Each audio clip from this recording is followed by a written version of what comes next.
The Athens Board of Elections is ready for Election Day tomorrow. Plus, a new way to test for COVID-19 may be available soon. And in sports, Ohio football returns to action with a rivalry game tomorrow. Newswatch starts right now.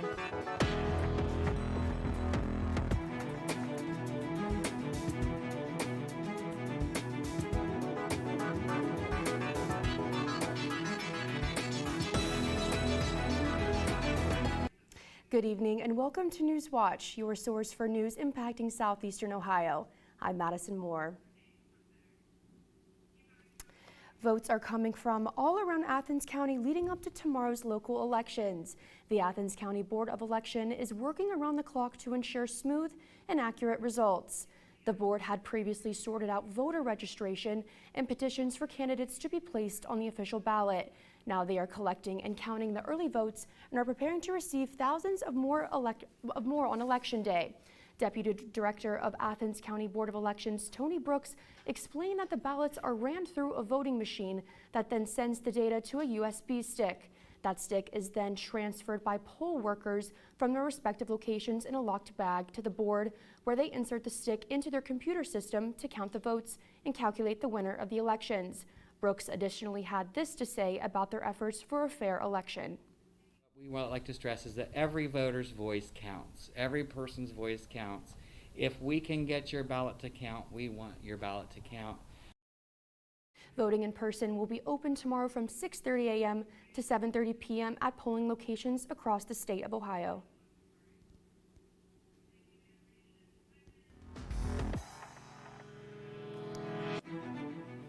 So we saw a lot of rain last week, and that's going to definitely be taking a turn for the better heading into this week, where we are not seeing a single chance of rain, except for an isolated shower overnight.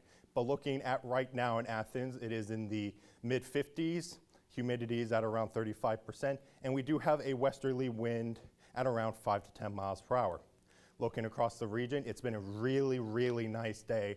Temperatures were in the mid to upper 50s, and right now we're down to the mid 50s with temperatures heading into the low 40s to possibly some areas hitting the upper 30s.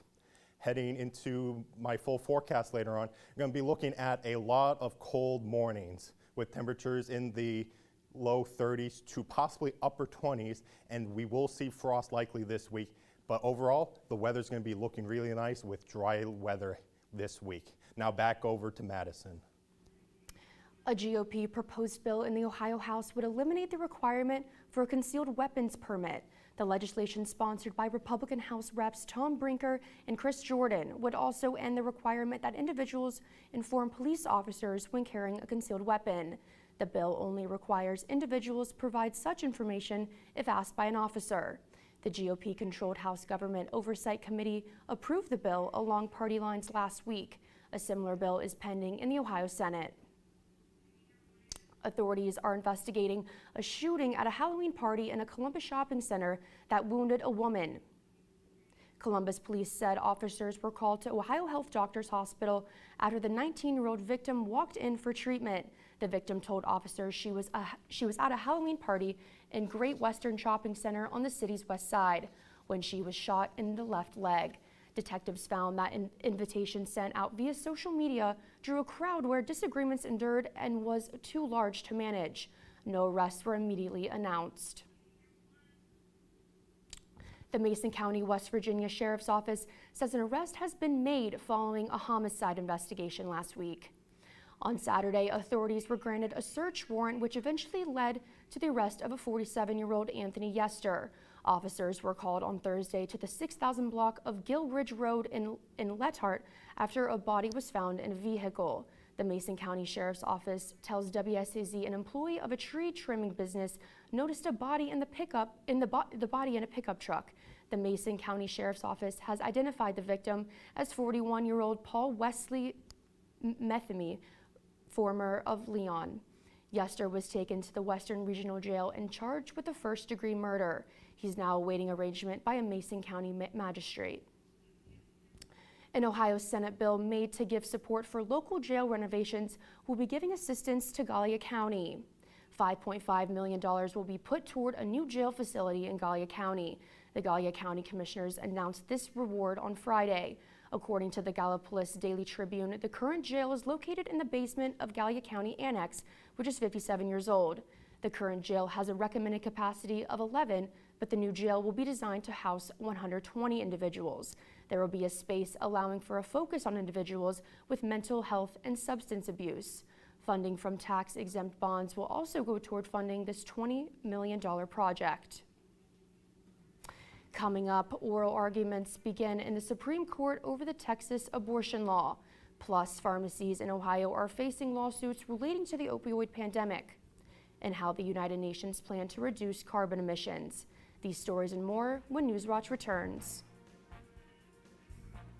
On Secrets of the Dead, the true origins of Stonehenge have remained shrouded in mystery. The secret is in the blue stones.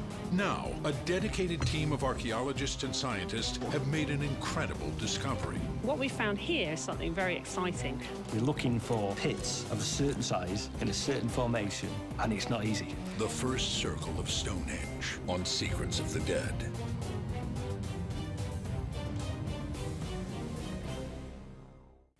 Southeast Ohio football is back and better than ever in 2021, and Gridiron Glory has you covered with the latest stories and award-winning coverage from around the region.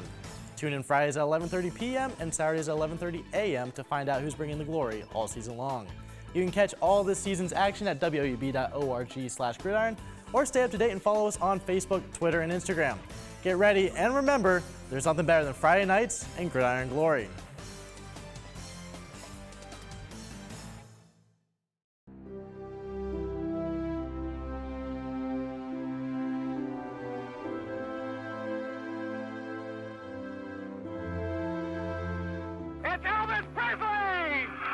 Elvis was a very patriotic fellow. He was more sensitive now to understanding World War II since he wasn't in it and understanding about this story.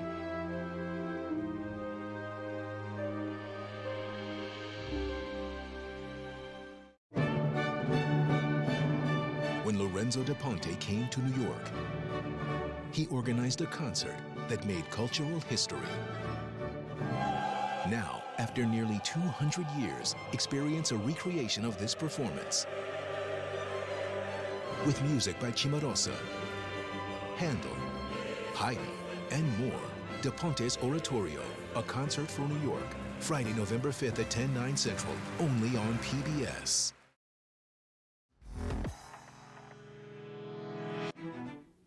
The abortion battle in Texas is now making its way through the U.S. Supreme Court. Hearing oral arguments today, the court has agreed to fast-track 2 appeals on a Texas law bearing most abortions after 6 weeks.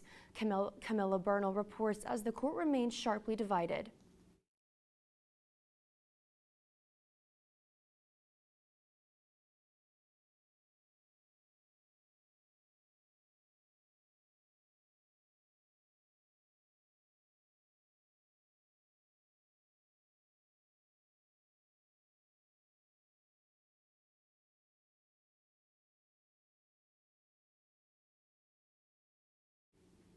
I apologize for the technical difficulties.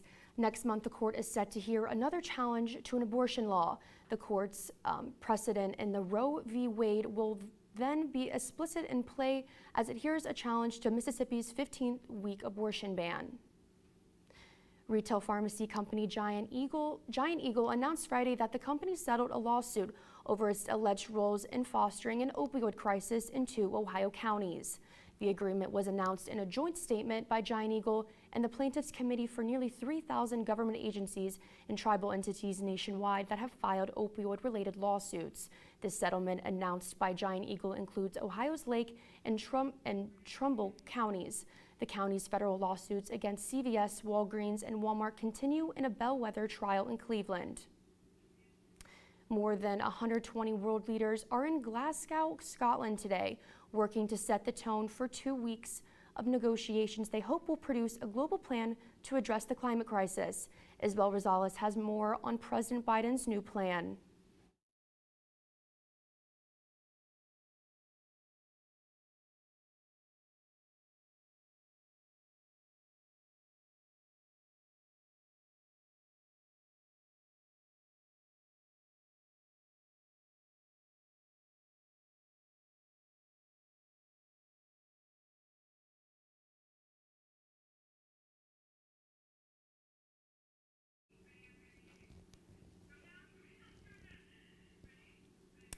In the meantime, on Capitol Hill, lawmakers are still working to find compromise before moving forward with the president's Build Back Better proposal. If Biden gets his way, the White House says it will be, quote, the largest effort to combat climate change in American history. Testing for COVID-19 may be easier than ever within a new breathalyzer test. That story's still ahead. We're going to see cold weather stick around this week. How long will it last? I'll have this and more in my full forecast coming up on Newswatch. But first, a look at stocks of local interest.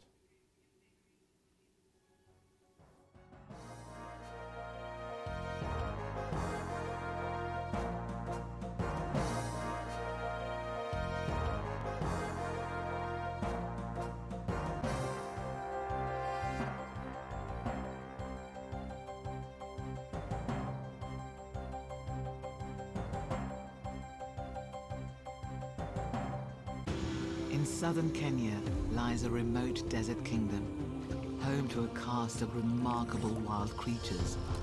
They owe their existence to the largest animal here, and also the smallest.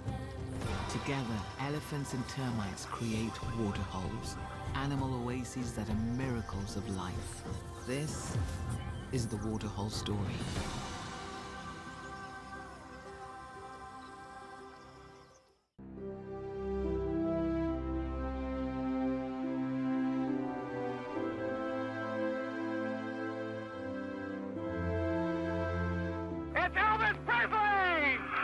Elvis was a very patriotic fellow. He was more sensitive now to understanding World War II since he wasn't in it, and understanding about this story.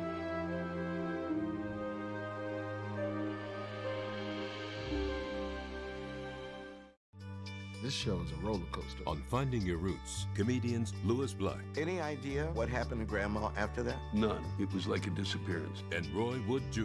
Difficult truths generally don't go discussed. Family history uncovers answers. I'm the only one left. And anger. Plus a DNA match. I'm never doing this show again. Finding Your Roots.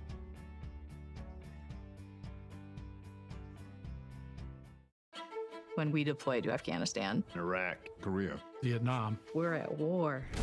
Fear and anxiety becomes the new normal. Combat up close changes you. I was so badly injured, my crew thought I was dead. They pulled me out anyway, because you never leave anyone behind. On D-Day, at 4 o'clock in the morning, I was a boy. 10 o'clock at night, I was a man.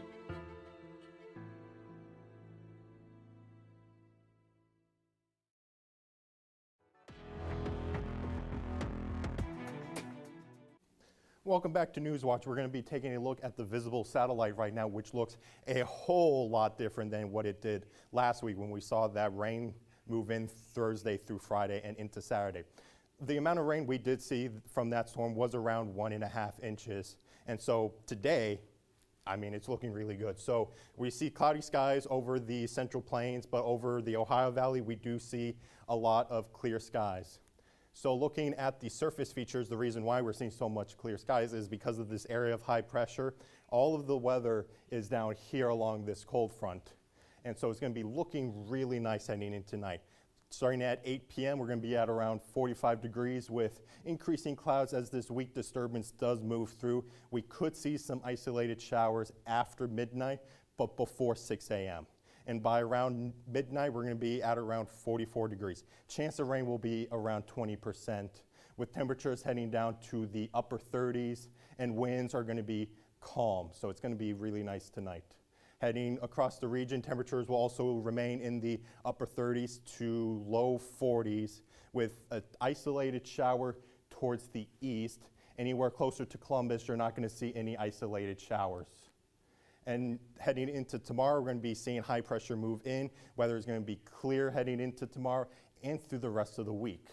We're going to be looking at a cold morning at around 39 degrees. We're going to be seeing decreasing clouds by around 10 a.m. Temperatures will be up to the upper 40s by noon, and we're going to start to see winds increase to around 5 to 10 miles per hour, and those winds are going to be out from the west. Temperatures are going to be in the low 50s. It's going to be partly cloudy, which is really nice compared to last week. and we're going to be seeing breezy weather. Across the region, the same is true with areas like Columbus heading up to around 49 degrees, along with New Lexington and Cambridge. Athens and areas south of that will see the low 50s. And heading into the 7-day forecast, we're going to be seeing temperatures in the low 40s to upper 50s. Temperatures will be looking really nice in the afternoon, but heading towards the evening and overnight hours, we're going to start seeing temperatures at around 29 degrees and 31 degrees for Wednesday morning. And then heading into the weekend, it's going to be looking really nice with temperatures in the low 50s and morning temperatures in the low 30s and mid 30s. We do not see a single chance of rain this week, and this is the first time I can say that on Friday it's going to be looking really nice for gridiron glory.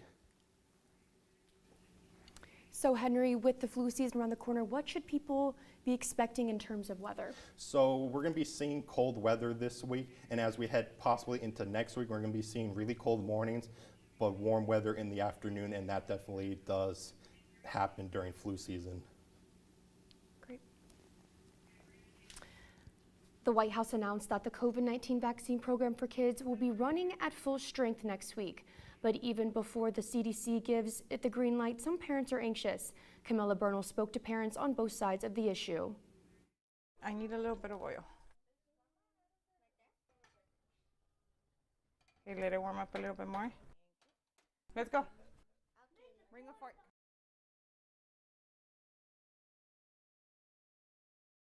As long as we hear a go, they're gonna get the vaccine. I'm hoping that all my classmates will get the vaccine so we can hang out. I've lost a lot of family and a lot of close friends to COVID. I would hate to lose more.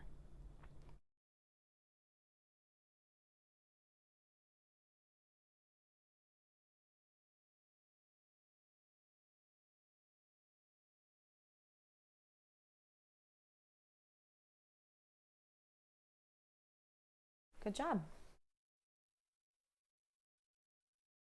I refuse to put that in my children's body, so I will do whatever it takes to not have to do that. My mom said that she doesn't want us getting it. 28 million children ages 5 to 11 are eligible for the vaccine and could begin to receive doses as early as Wednesday. General Motors halts second shift production at the Corvette assembly plant located in Bowling Green, Kentucky. In recent weeks, the plant has avoided layoffs and shutdowns affecting many automakers. This plant was periodically a two-shift operation since 2020 and began running on a single shift at the end of last month. According to GM spokesperson David Barnes, this halt was not due to the global shortage of semiconductor chips. The plant's production has been interrupted at times since 2020 because of pandemic restrictions and issues getting car parts. Researchers at The Ohio State University's Wexner Medical Center are seeking FDA approval of a breathalyzer that can test for COVID-19. Said to identify the virus within 15 seconds, developers say the device has proven itself effective through the trial phase. According to OSU professor Parina Goma, one of the two researchers who developed the new device, it's also able to detect early and end stages of COVID. We know when the end of the disease is, whereas the PCR shows positive for a long time. And also we think we are able to detect also early disease. The team is now seeking FDA approval for the new breathalyzer. Gomez says they'd like to see it up for over-the-counter purchase, which can happen if approved under emergency use authorization by the FDA. Coming up in sports, Ohio soccer prepares for the MAC tournament in pursuit of a conference title. And Ohio football hosts rival Miami tomorrow. Hear from the head coach ahead of the matchup when Newswatch returns. Be sure to stay tuned to WOUB. Here's a look at what is coming up tonight on your public television station.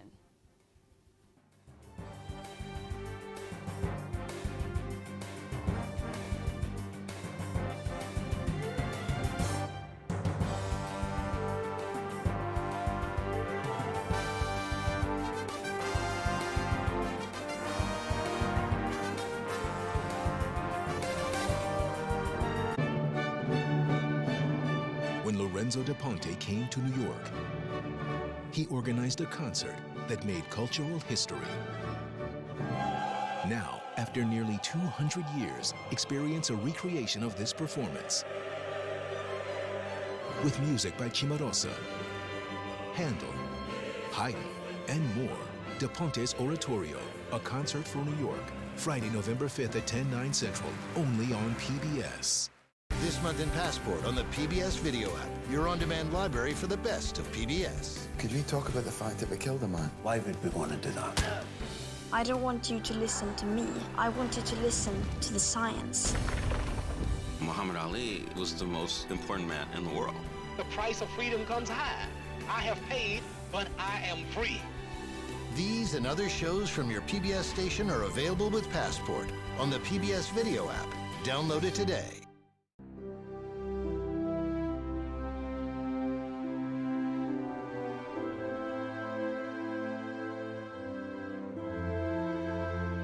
It's Elvis Presley! Elvis was a very patriotic fellow. He was more sensitive now to understanding World War II since he wasn't in it, and understanding about this story.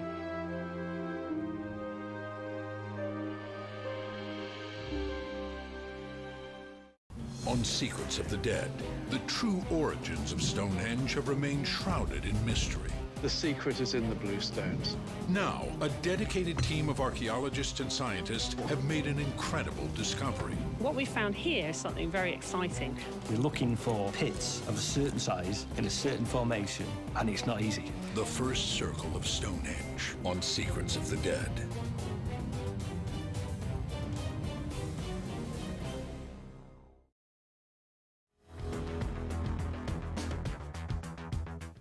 Hi everybody, I'm Maria Manessi. Ohio football looks to begin the home stretch of its schedule on a positive note. Rival Miami comes to town for the Battle of the Bricks tomorrow night. Ohio and Miami meet for the first time in 2 years. Last year, the game was canceled because of COVID issues. It's the first midweek MACtion game for both of these teams. Despite a rough first 8 games, head coach Tim Albin says his team will be ready to go tomorrow. A chance for them to go on display again, it's the national stage with NIL, name, image, likeness, their brand. I think it's an opportunity for the guys. I certainly anticipate, it's Battle of the Bricks. That's going to be some excitement to it. So it should be, we shouldn't have any problem with our guys being locked in and ready to go. The game will be aired on ESPNU. Kickoff is set for 7:30 p.m. from Peden Stadium. Ohio soccer heads into postseason play as the second seed in this year's MAC tournament. Exactly 1 week after drawing with Kent State, Ohio will look to knock the Golden Flashes out and advance in the tournament. The match is set for Thursday at 7 p.m. on Bowling Green's campus. The winner will face either Bowling Green or Buffalo. Ohio will rely heavily on defense in the tournament. Fifth-year senior defender Paige Knorr was named MAC Defensive Player of the Week today after a strong performance against the Flashes. Ohio hockey wants to bounce back after struggling last week. The Bobcats dropped 2 to Adrian College. The defense struggled against the Bulldogs, giving up 13 goals. But head coach Lionel Marone surprisingly says there's a lot to like after the team's 7-1 loss on Friday. 5-on-5, that was probably our best game this season. I've never lost a game 7-1 when I truly believe that even strength we deserve to win. Obviously the penalties, that cost us. We need to fix them, but we need to stick together as a team and bounce back. Ohio continues its season Thursday at Byrd Arena with the matchup against Robert Morris. Puck drops at 7:30 p.m. Ohio volleyball looks to build off a successful road trip over the weekend. The Bobcats won both of their matches to improve to 8-5 in MAC play. Caroline Clippard led Ohio with 16 kills in the team's 4-set win Friday against Western Michigan. The Bobcats then swept Northern Illinois Saturday.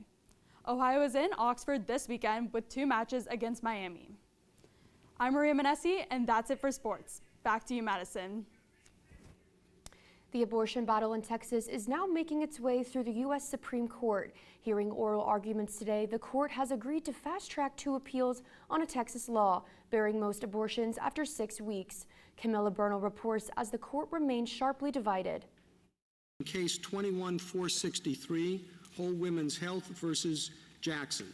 Arguments before the Supreme Court reigniting a debate concerning the most restrictive abortion law in the country. Abortion bans have got to go! The 9 justices considering a Texas law that bars abortion after the detection of an embryonic heartbeat at around 6 weeks, often before a woman knows she's pregnant. Life is protected when the heartbeat is first detected. But the justices not discussing whether the Texas law violates Roe v. Wade.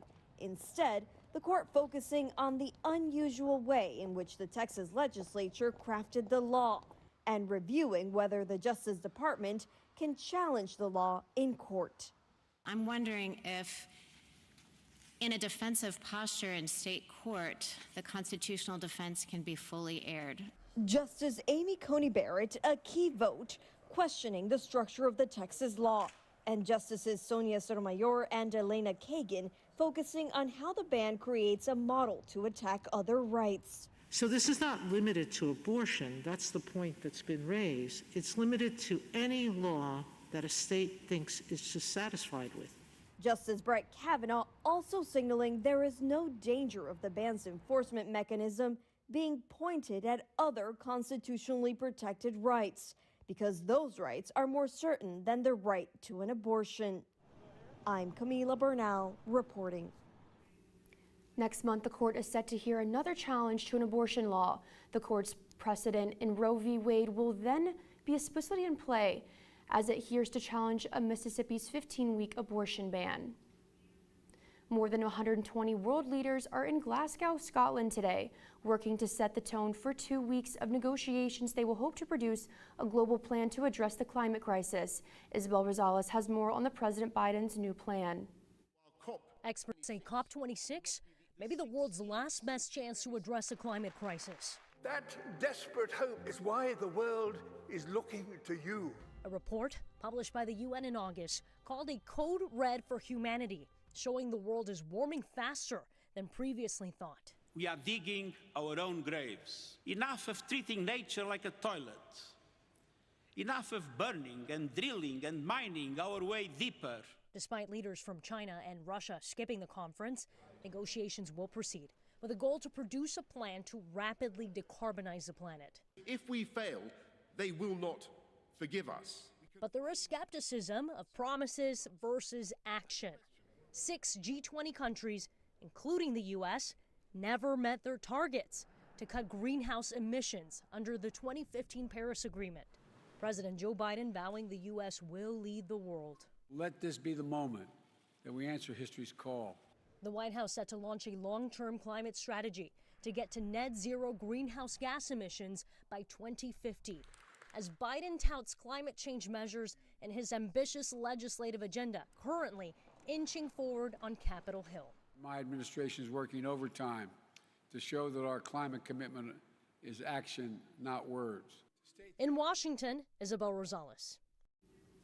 In the meantime, on Capitol Hill, lawmakers are still working to find compromise before moving forward with the president's Build Back Better proposal. If Biden gets his way, the White House says it will be quote, the largest effort to combat climate change in American history. And back to weather. Taking a look at the final weather for heading into tomorrow, we're going to be looking at temperatures around 50 degrees. It's going to be looking really nice, and we'll have winds out from the west at around 5 to 10 miles per hour.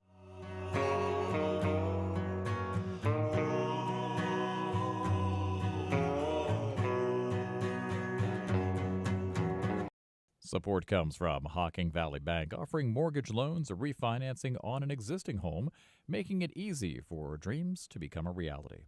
Hocking Valley Bank, we know loans. Support comes from Dean Heating and Cooling. Stay warm this winter with energy-efficient Tempstar heating.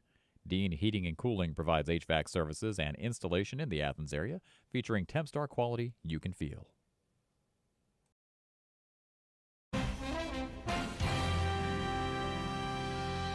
Good evening, I'm Judy Woodruff. On the NewsHour tonight, the tipping point. World leaders convene to combat the worsening global climate crisis. as extreme weather events grow more frequent and deadly. Then, abortion battle. The future of Texas restrictive abortion law hangs in the balance as skeptical Supreme Court justices hear arguments about it. Plus, a critical election. The Virginia governor's race looks as if it could be close. Whether it is or isn't, the results are being watched from one end of the country to the other.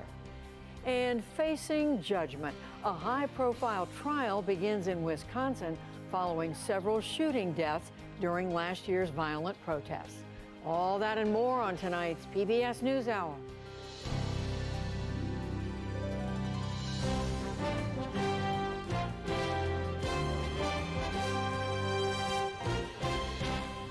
Major funding for the PBS NewsHour has been provided by It's the little things. The reminders of what's important. It's why Fidelity dedicated advisors are here to help you create a wealth plan. A plan with tax-sensitive investing strategies. Planning focused on tomorrow while you focus on today. That's the planning effect from Fidelity. Consumer Cellular, Johnson & Johnson, BNSF Railway, financial services firm Raymond James, BDO, accountants and advisors, the William and Flora Hewlett Foundation, for more than 50 years advancing ideas and supporting institutions to promote a better world at hewlett.org.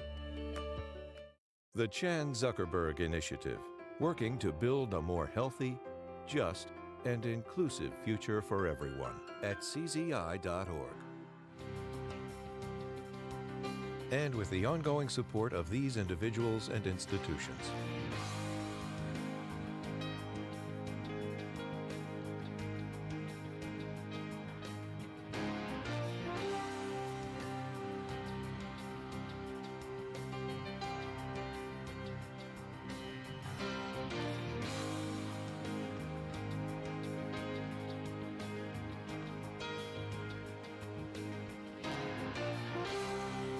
This program was made possible by the Corporation for Public Broadcasting and by contributions to your PBS station from viewers like you. Thank you. The United Nations Climate Summit has begun with calls for bold and urgent action. In Glasgow, Scotland today, President Biden appealed for the world to act now. He said it's time to answer the call of history. There's no more time to hang back or sit on the fence or argue amongst ourselves. This is the challenge of our collective lifetimes, the existential threat to human existence as we know it. And every day we delay, the cost of inaction increases. The president also apologized for President Trump's pulling out of the Paris Accord on carbon emissions, a decision Mr. Biden has reversed. Today, his administration released a strategy for the U.S. to run entirely on clean energy by 2050. We'll return to the climate summit after the news summary. The official worldwide death count from COVID-19 crossed 5 million today, topped by 746,000 in the United States. That is the highest of any nation in the world. Meanwhile, in New York City, some 9,000 municipal workers, 6% of the city's workforce, went on unpaid leave for failing to get vaccinated. Mayor Bill de Blasio said that is far fewer than anticipated. I want to thank everyone who got vaccinated. I know people had a lot of questions and concerns. Thank you for getting vaccinated. Clear contingency plans have been in place, but as you can see from the numbers vaccinated, different reality than some feared. Elsewhere, a judge in Chicago blocked a city mandate for police to be vaccinated by December 31st. The U.S. Supreme Court heard arguments today on letting Texas abortion providers and the federal government challenge a strict